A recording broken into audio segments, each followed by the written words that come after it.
this is probably the first of the 8 wonders of the world. This symbol, since it's such an important symbol of a serpent, is one of the earliest symbols we have of the snake kingdom. In the dense jungles of Guatemala lies the ancient city of El Mirador, older than even the famous Mayan cities. Its grand Central Acropolis, surrounded by impressive art and massive buildings, was once home to the powerful. Josh Gates explores El Mirador's dark ruins, discovering secrets that suggest a connection to beings from beyond our world. Let's journey together into the mysteries of El Mirador, where the secrets of the past are discovered through long-forgotten whispers. The gateway to the Maya's architectural genius. El Mirador, deeply engraved in the jungles of Guatemala, stands as an ancient Mayan city that fascinates with its deep historical roots and sprawling ruins. Under the guidance of Josh Gates and Dr. Richard Hansen, investigations at El Mirador have uncovered evidence that challenges traditional views on Mayan development. It was a highly sophisticated and bustling metropolis, even before other well-known Mayan cities had emerged. This site is particularly significant for its monumental architecture, which is unusual for its era, predating the classic period commonly linked with such large-scale constructions. For example, El Mirador houses gigantic structures like the Jaguar Paw Temple, part of a complex thought to have served as a center for the elite and possibly a governing body during its peak.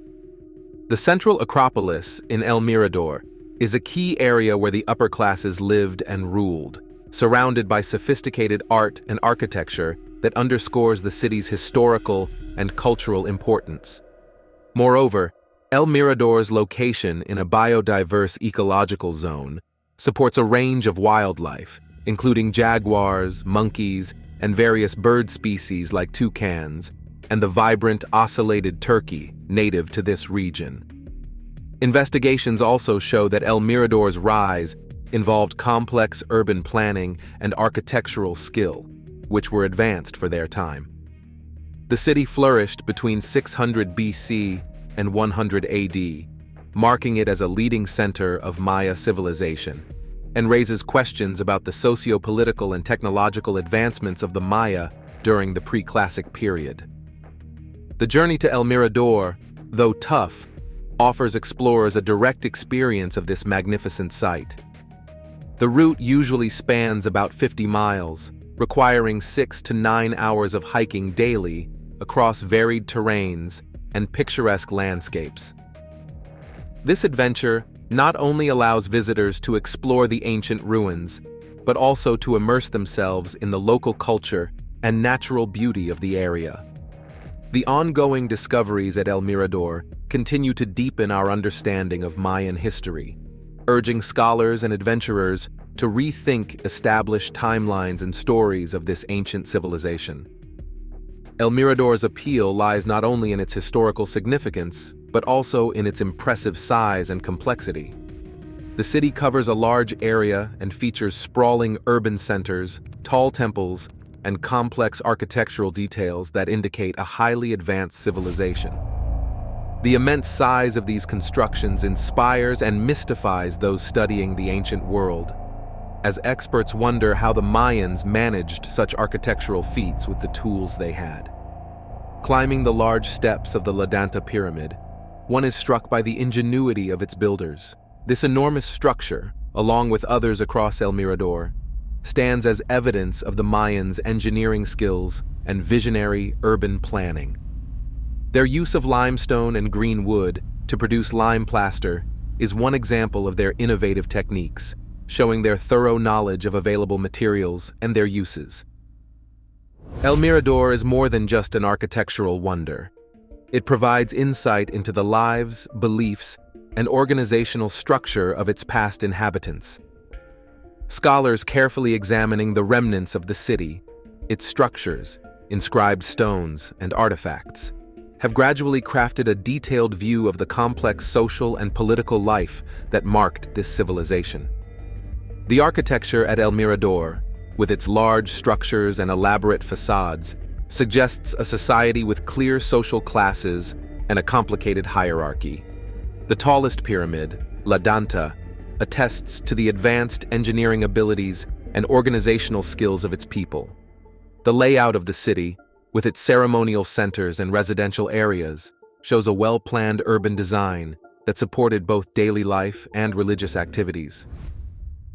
The artifacts found at El Mirador, including ceramics, jade, and obsidian tools, shed light on the everyday lives of its people. These items point to a community involved in diverse crafts and extensive trade networks, both locally and with distant areas. The presence of luxurious items indicates that El Mirador was a thriving city with a rich elite who could afford intricate artwork and religious items. The inscriptions on stone monuments and within the temples at El Mirador offer priceless insights into the religious beliefs and historical events of that era. These writings often commemorate significant happenings, like the rise of kings and the completion of major constructions, providing a timeline that aids historians in understanding the city's growth and decline. Despite the abundance of information obtained from these sources, many aspects of El Mirador's history are still wrapped in mystery. The reasons behind its sudden prominence as a major hub and its subsequent quick decline are still subjects of ongoing research and debate. Theories regarding its decline range from environmental degradation and resource depletion to internal strife and external invasions. The continuous exploration and study of El Mirador remain central to researchers. Each finding at the site adds to our deeper understanding of this ancient city and offers new views on the Maya civilization as a whole. The efforts of archaeologists and historians are crucial in piecing together the many unanswered questions that linger about El Mirador. As research progresses, the role of El Mirador in comprehending the wider Maya culture becomes increasingly clear. This site not only reveals the architectural and artistic skills of its people, but also emphasizes their social structure, economic systems, and spiritual life. Through ongoing research, scholars hope to learn more about the rise and fall of El Mirador, enriching our grasp of this intriguing ancient civilization. By preserving and examining El Mirador, we ensure that knowledge of this ancient city continues to inspire and educate future generations.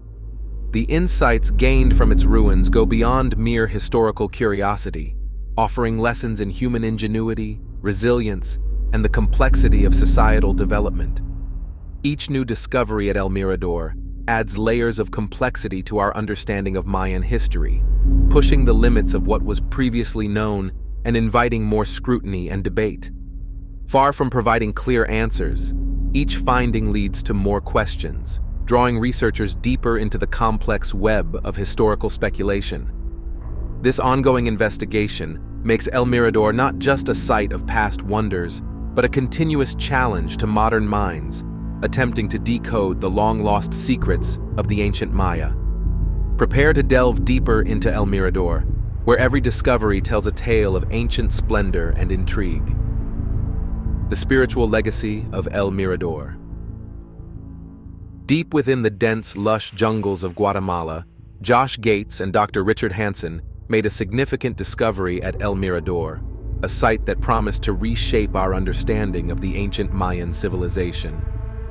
There, embedded in the sturdy limestone that has stood the test of millennia, they uncovered a serpent symbol, its form intricately woven through the remnants of this once great city.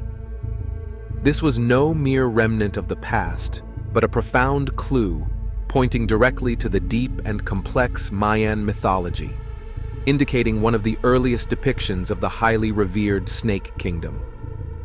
The significance of this symbol was not lost on Gates and Hansen. They saw it as an essential key to unlocking the cultural and spiritual foundations of the Maya.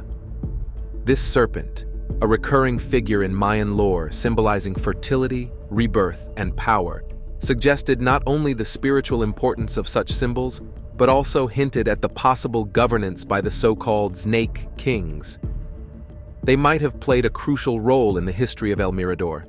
These kings, if they indeed existed as the symbol suggested, could bridge the gap between the earthly and the divine, playing roles both as rulers and spiritual mediators. Gates, in his typical fashion, was quick to point out the historical significance of their findings, emphasizing that their discovery was not merely artistic, but deeply historical. This find challenged the existing theories about Mayan cultural development, suggesting that the roots of this civilization were far deeper and more complex than previously understood. The layout of El Mirador itself, particularly noted for its triadic architectural configuration, supported their theory. This arrangement, typically featuring a central pyramid flanked by two smaller structures, indicated a significant religious or political center, likely under the influence of the Snake Kings. Such a setup hinted at a well-organized society where religious and administrative functions were centralized, possibly under the powerful sway of these mystical rulers. The nature of these Snake Kings spurred much speculation. Were they benevolent spiritual leaders guiding their people with wisdom and foresight? Or were they despotic rulers, wielding their power from the shadows? The discovery of the serpent symbol opened up a myriad of interpretations about the political and religious life in El Mirador, painting a picture of a civilization where divine authority was manifest in the governance of the city. The excitement grew when the team discovered a hidden chamber beneath the Grand Acropolis of El Mirador. Gates was convinced they had found the tombs of these legendary rulers. However, the excavation of this chamber was anything but straightforward. The team faced enormous challenges maneuvering heavy stone blocks without damaging the potential treasures within. This delicate task was akin to playing a high-stakes game of Jenga, where one wrong move could cause irreparable damage. The difficulties of such an archaeological endeavor were manifold. Working in cramped conditions, dealing with the hefty limestone blocks typical of Mayan architecture, and the ever-looming threat of collapse made the excavation particularly arduous. Moreover, the dense jungle surroundings, with its collapsing tunnels and unstable terrain, tested their resolve at every turn, yet it drove them forward, fueled by the possibility of redefining Mayan history. This expedition at El Mirador was more than just an archaeological mission. It was a dramatic encounter with history, challenging both the physical limits of the team and the historical narratives of Mayan civilization. Each discovery, each artifact brought to light, was a piece of the puzzle, potentially altering the historical landscape and providing a richer, more textured understanding of the past. As they dug deeper into the chamber, the atmosphere was electric with anticipation. The potential to uncover relics and validate their hard work made each cautious step into the darkness a journey back in time. And when they finally uncovered what appeared to be the burial site of the Snake Kings, the impact was immediate.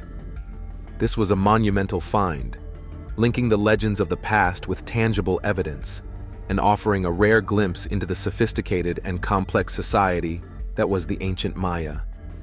Their findings at El Mirador were a testament to the enduring allure of archaeology, not just for the artifacts and treasures that lie hidden beneath the earth, but for the stories they tell us about who we were, how we lived, and what we believed. In this way, the work of Gates, Hansen, and their team was a bridge connecting the present to the ancient past, shedding light on the mysterious and often misunderstood aspects of Mayan culture. While filled with the excitement of discovery, this endeavor was also a sobering reminder of the responsibilities that come with unearthing history. Each artifact, each piece of pottery, and each carved stone was a part of a larger narrative, each contributing to our understanding of the Maya. Yet, as with all such discoveries, there was a fine line between uncovering history and interpreting it through the lens of modern expectations and biases. The romanticization of archaeological discoveries often blurs this line, where the thrill of the find can sometimes overshadow the more mundane yet critical details of these artifacts. Critics of this romanticization argue that it can lead to exaggerated interpretations that may distort the actual expedition led by Josh Gates and Dr. Richard Hansen into the dense Guatemalan jungle to explore El Mirador. This expedition promised significant insights into Mayan civilization. Their discovery of a serpent symbol intricately woven through the ruins suggested it was one of the earliest depictions of the revered snake kingdom. This symbol was interpreted as a vital clue to the cultural roots of the Maya, pointing to the spiritual importance and the potential rule by snake kings, figures possibly pivotal in the city's history. Josh Gates emphasized that these findings were not merely artistic, but historical, significantly impacting the broader understanding of Mayan civilization. They hypothesized the existence of a burial chamber linked to these snake kings, recommending a direct connection to these influential rulers who might have bridged the mortal and spiritual realms. This hypothesis challenged existing theories about Mayan cultural evolution, proposing a more ancient and complex development of Mayan mythologies and political systems than previously thought. The architectural style at El Mirador, particularly its triadic layout, indicated a major religious or political center, potentially under the influence of the Snake Kings. This discovery led to speculation about the nature of these rulers, whether they were benevolent spiritual leaders or oppressive tyrants. Upon discovering a hidden chamber beneath the Grand Acropolis, the team faced the daunting task of maneuvering heavy stone blocks, risking damage to the site and its artifacts.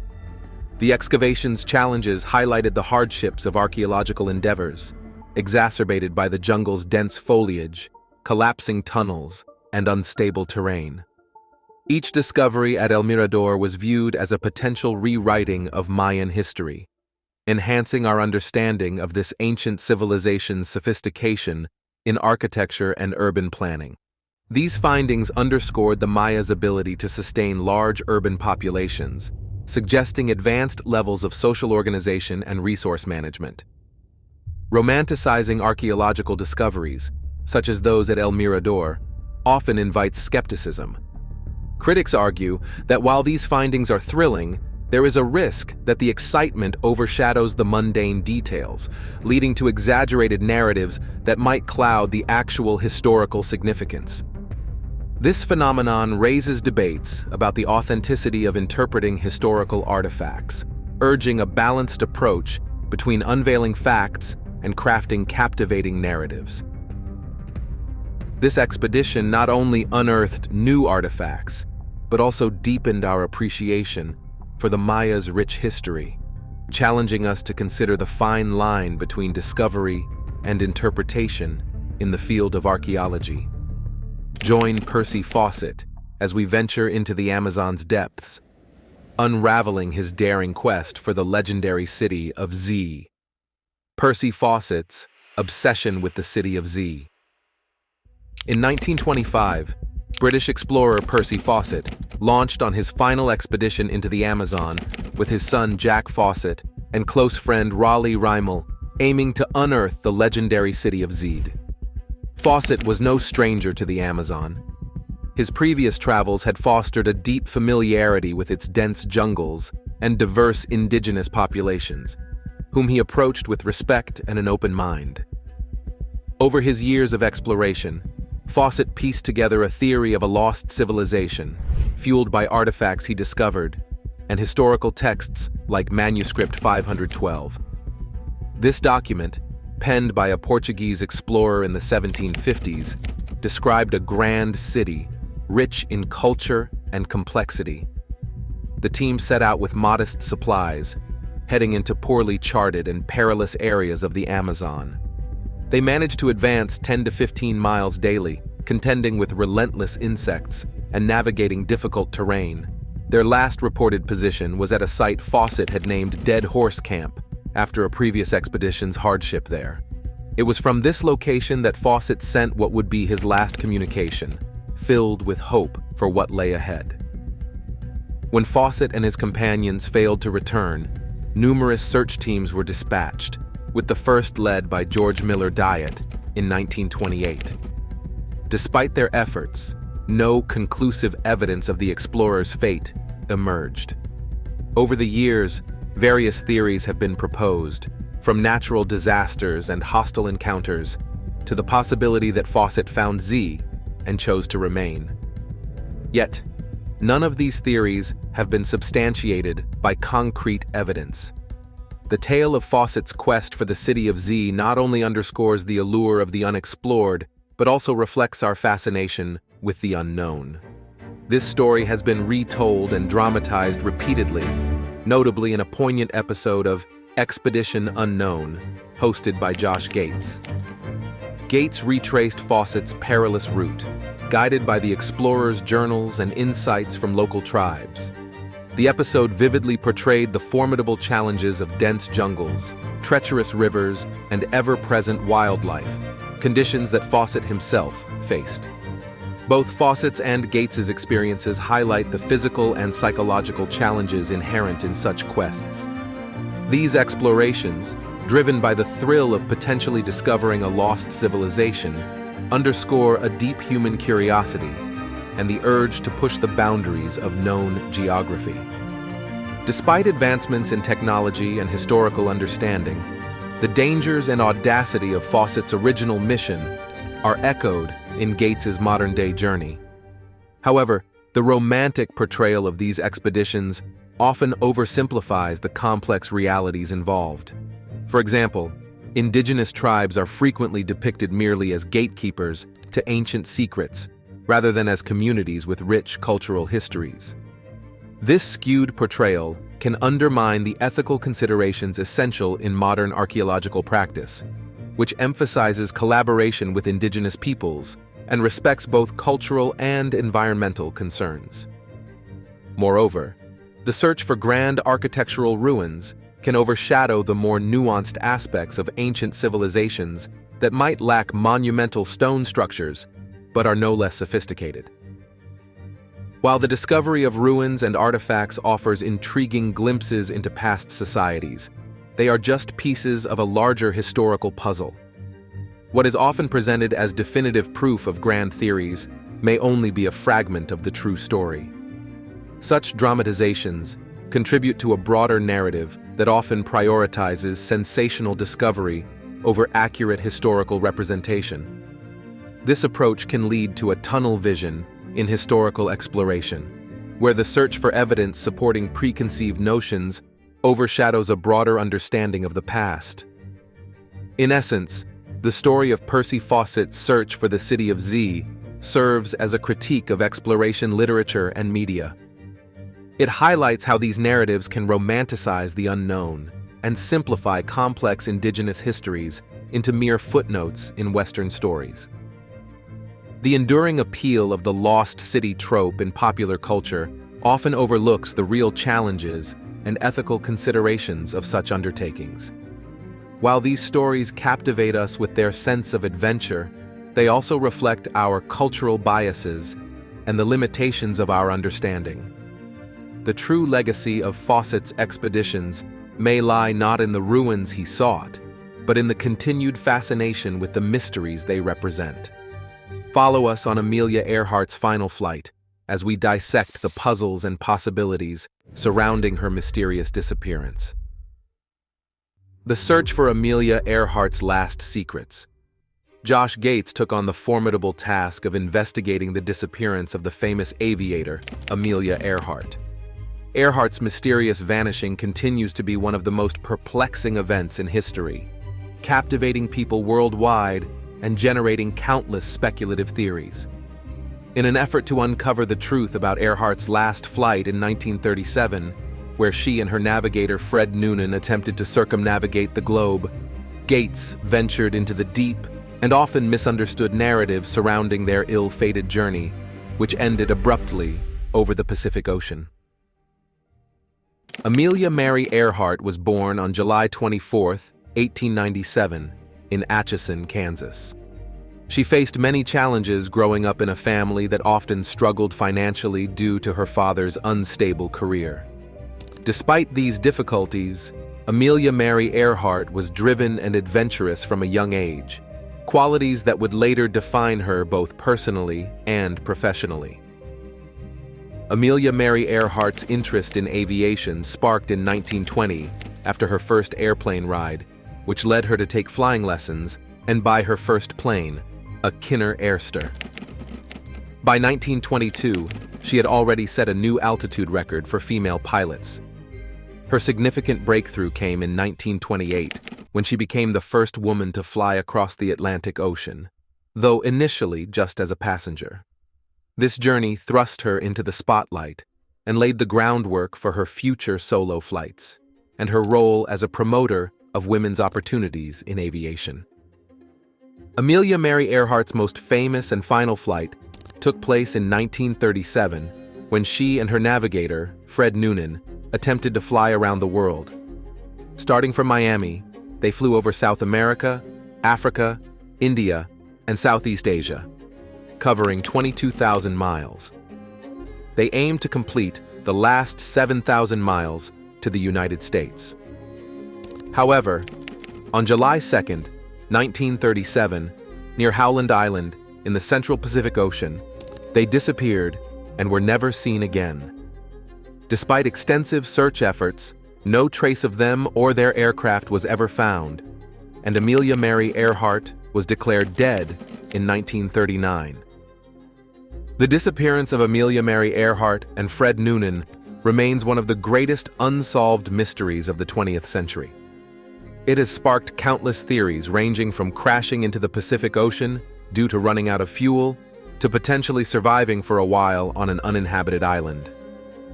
Aside from her flying, Amelia Mary Earhart was also pivotal in promoting women's roles in aviation. She helped establish the 99s, an international organization of female pilots, serving as its first president. The organization is still active today, working globally to support and advocate for female aviators.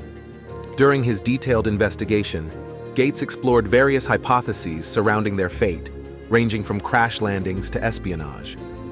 His expedition unearthed some groundbreaking evidence, suggesting that Earhart and Noonan might have initially survived their crash, potentially living as castaways on a remote island. This new information injected fresh energy into the search, revitalizing interest and strengthening Gates's determination to delve deeper. Gates thoroughly examined each piece of evidence, tracing the possible survival route of the aviators. He went through eyewitness accounts and unearthed artifacts that depicted the severe conditions Earhart faced in her struggle to survive in the vast Pacific. This does not look like coral to me. This looks like bone. His journey highlighted the extreme challenges, from the intense sun and oppressive heat to the continuous battle for necessities.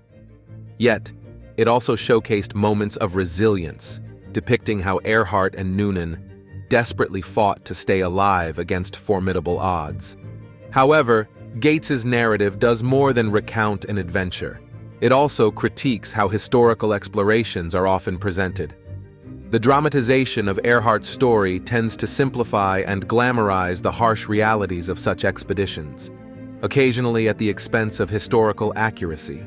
Particularly, the portrayal of native tribes and local informants often slips into anachronism, reducing these groups to mere sideshows in Western quests for answers, rather than acknowledging them as communities with rich histories and valid perspectives. This sensational portrayal can obscure the nuanced truths of historical events, depicting thrilling adventures without sufficient regard for the ethical implications involved. Modern archaeological practices are increasingly aiming for a more respectful and collaborative approach that recognizes the sovereignty and cultural significance of indigenous groups involved in such explorations.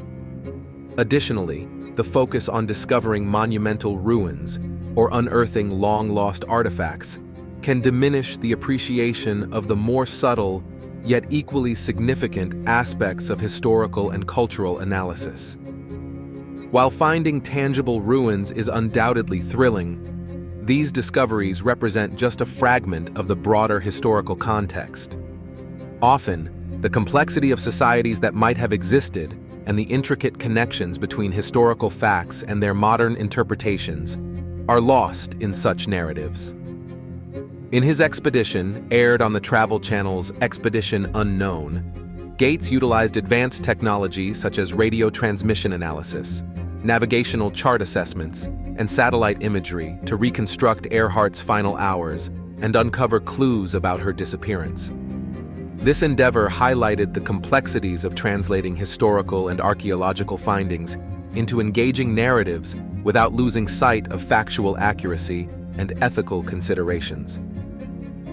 The portrayal of native tribes and local informants in these narratives frequently edges into being anachronistic, casting these groups as mere accessories in the Western quest for answers, rather than as cultures with their own rich histories and valid perspectives. Such portrayals can unwittingly perpetuate outdated imperialistic views, where the exotic backdrop of the Pacific Islands serves merely as a stage for Western narratives. This depiction raises ethical questions about how such expeditions are conducted and portrayed. The hunt for dramatic revelations can sometimes lead to speculative excesses that obscure more plausible but mundane explanations. It underscores the delicate balance needed between exploring historical mysteries and respecting the factual integrity and cultural significance of the events and people involved. Come with us to the snowy Himalayas, where Joshua Gates is about to search for the mysterious Yeti. Tracking the elusive Yeti with Joshua Gates. Joshua Gates set out on a well-publicized adventure into the Himalayas to track down the legendary Yeti, also referred to as the Abominable Snowman. Known to reside in the isolated mountain regions of Nepal and Tibet, the Yeti is a central figure in Himalayan folklore, often depicted as a large, ape-like creature with thick fur that camouflages it against the snowy landscape. The name Yeti originates from the Tibetan term yete, translating to rocky bear, indicating the creature's bear-like qualities. In Himalayan communities, the Yeti is more than just a creature of folklore. It represents a guardian spirit or deity, embodying the mysteries and the formidable nature of the Himalayan environment.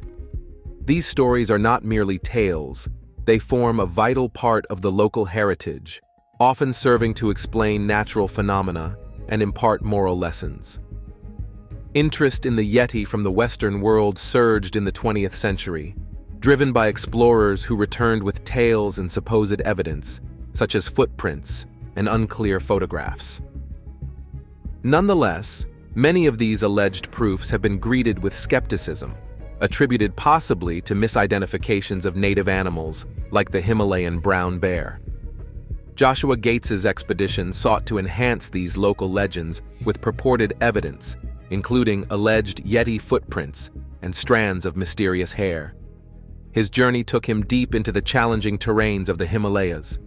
Alongside his team, Gates faced the biting cold and rugged mountain paths, engaging with local guides and self-proclaimed experts who shared their personal accounts and experiences with the Yeti. However, the expedition often veered towards sensationalism, overshadowing the crucial aspects of cultural sensitivity and scientific rigor. Such endeavors risk exploiting the cultural myths and revered traditions for commercial gain, transforming profound cultural narratives into mere backdrops for Western consumption. This highlights significant ethical concerns about the respect and preservation of intangible cultural heritage. Ethical considerations suggest that such explorations should not merely aim to perpetuate myths for entertainment, but should engage with these legends in ways that respect their cultural significance. Ventures into unknown territories like Gates should strive for a balanced representation that respects local cultures and environments, ensuring that they contribute positively to the understanding and appreciation of these rich traditions. While the expedition added to the mystique surrounding the Yeti, conclusive proof of its existence remained elusive. The journey brought forth significant ethical questions regarding whether such expeditions are respectful explorations of the unknown or merely contemporary versions of an outdated obsession with unveiling and displaying the mysteries of exotic locales. Ultimately, while Joshua Gates' Himalayan expedition might not have uncovered definitive evidence of the Yeti's existence, it certainly reinforced the fascination with this mythical creature. It showcased our enduring attraction to the unknown and the mystical, even in an era dominated by scientific inquiry. Nonetheless, it also emphasized the need for more considerate and respectful exploration methods that honor and preserve the integrity of local traditions and environments, rather than exploiting them for entertainment purposes. Through this adventure, the importance of approaching such quests with a mindset of preservation and respect for local heritage was highlighted, advocating for a more ethical and culturally sensitive approach to exploring the mysteries of our world. This balance is essential to ensuring that the allure of the unknown does not lead to the exploitation of the very cultures and environments that make such explorations fascinating and meaningful. Do you think cultural myths should be left untouched by modern explorers? Or does bringing them to light serve a greater purpose? Leave your comments and don't forget to subscribe for more.